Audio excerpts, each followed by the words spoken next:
name is Dan Pugate, and I will be going over my patient care presentation over post complications of PIC. This will include hematomas. This is my patient background. My patient is a 61-year-old female who was sleeping late at night when she had trouble breathing. Her husband brought her in to the hospital early in the morning. Her history includes coronary artery disease, CHF. She has an ejection fraction between 40 and 45%. She also has type 1 diabetes, hypertension, and chronic back pain. Her primary diagnosis when coming to the hospital was complaints of chest pain and shortness of breath. Her symptoms include shortness of breath along with labored breathing patterns. Her vitals are as shown: 98.6 for temperature, respirations 22, heart rate 74, blood pressure 115/60. Literature review 1. According to Radial versus Femoral Access for Coronary Arterography, Interventions in Women with Acute Coronary Syndromes, states that women are at higher risk for complications after angiograms than men.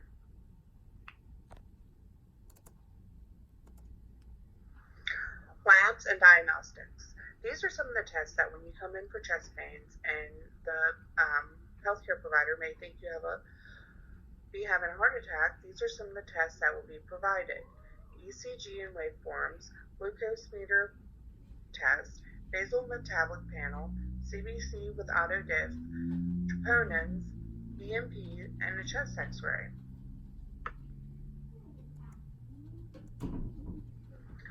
Literature review 2. According to early diagnosis of myocardial infarctions with sensitive cardiac troponin assays, says troponin EKGs are the main test to provide information regarding whether the client has had a heart attack or not. There is also other tests, but these are the main ones to predict a heart attack when they coincide together. Heart disease is a major problem all around the United States. My patient was from Kentucky, so I did the demographics for Kentucky on heart disease. Heart disease affects 23% of residents in Kentucky, according to the American Heart Association. Heart disease is also the second leading cause of death in the state. Cancer is the first. Kentucky is also placed 9th in the highest death rate in the country. Literature review 3. According to Women in Heart Disease, an evidence-based update, women have poorer prognosis than men when diagnosed with heart attacks. Sudden cardiac death is usually the first sign. Women tend to have symptoms different than what men do. Also, women with diabetes are likely to have atypical symptoms.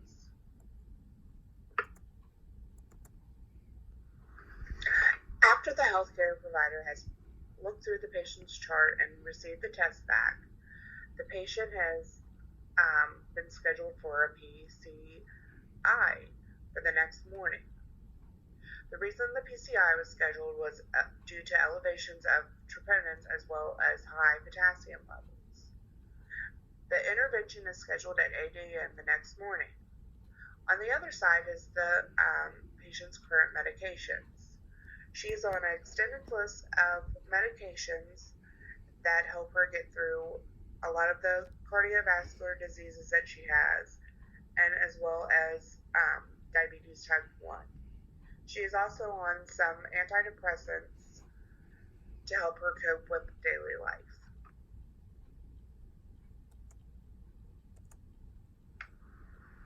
Literature review 4. Angioplasties and stent placement says a coronary artery stent is a small metal mesh tube that expands inside a coronary artery. A stent is often placed during or immediately after angioplasty. It helps prevent the artery from closing up again. A drug-diluting stent has medicine embedded in it that helps prevent the artery from closing in the long term.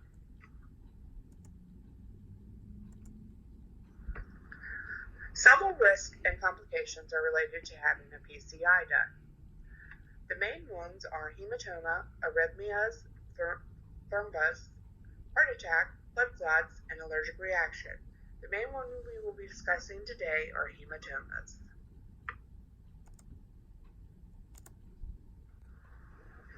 There are tons of risks and complications when it comes to having a PCI done. According to the literature, bleeding is 6.5% for people, and other organs is 6.5% as well. People that need blood transfusions are 6.5%. People that have atrial fibrillation is 7.4%. People that have heart blocks is 5.6%. There are all kinds of high risks when it comes to having a PCI done, but sometimes the bad outweighs the good, because if you don't have the stent placed, more damage can be done to your heart and cause bigger problems for you, including death.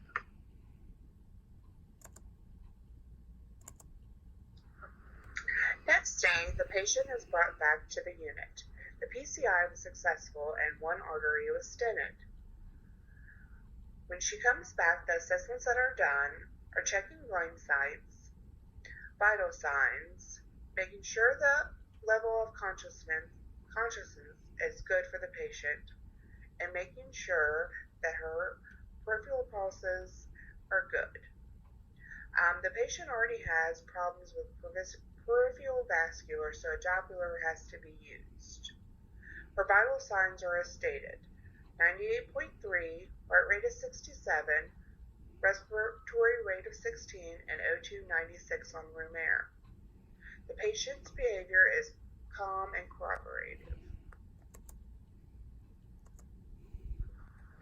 Next day continued.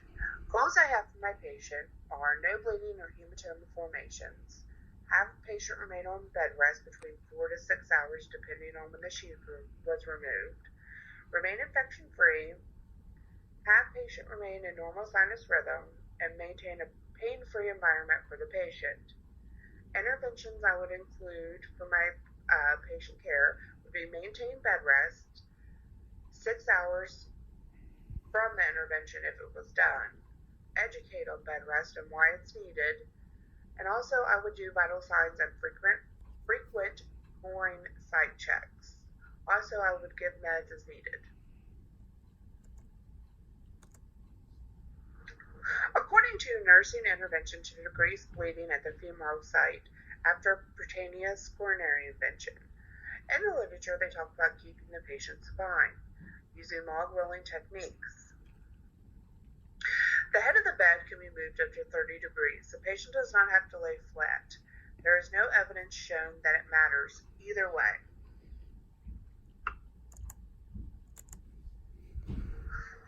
Two hours after the patient returns back to the unit, we go in to check the groin site and ask the patient a few questions. We look at the groin site and we ask the patient if it's tender. The patient says, yes, it is. We also check the site to see if it's firm and lumpy. It is. If it wasn't, we would just continue to monitor and check the patient within the next hour. But since it is firm and lumpy, we put manual pressure over the hematoma and call for assistance. Next, we check our stethoscope and put over the hematoma. Does it have a pulse or bruit? No, our patients didn't have a bruit, so we would continue to hold pressure until the bleeding is stopped and the hematoma is nice and soft, and then call the doctor to have them come assess it as well.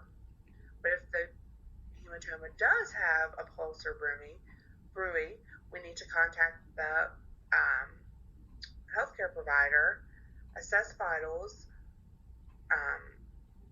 and also hold pressure. If hypertension occurs, the doctor might order fluids. If the doctor orders fluids, you need to continue to monitor the patient and hold pressure until help arrives.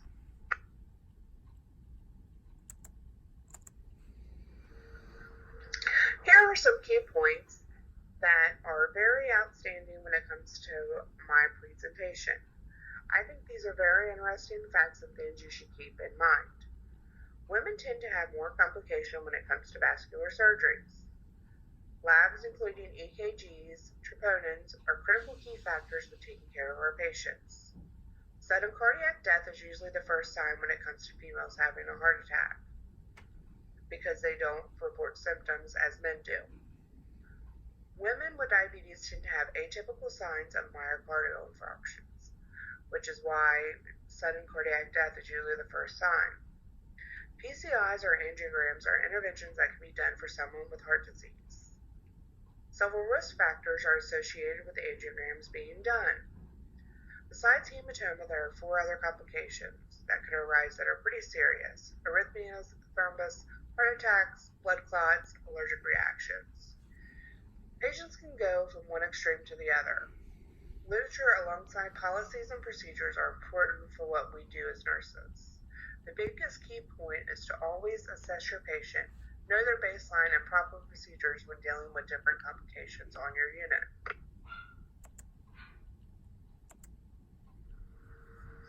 Here's my reference and review page.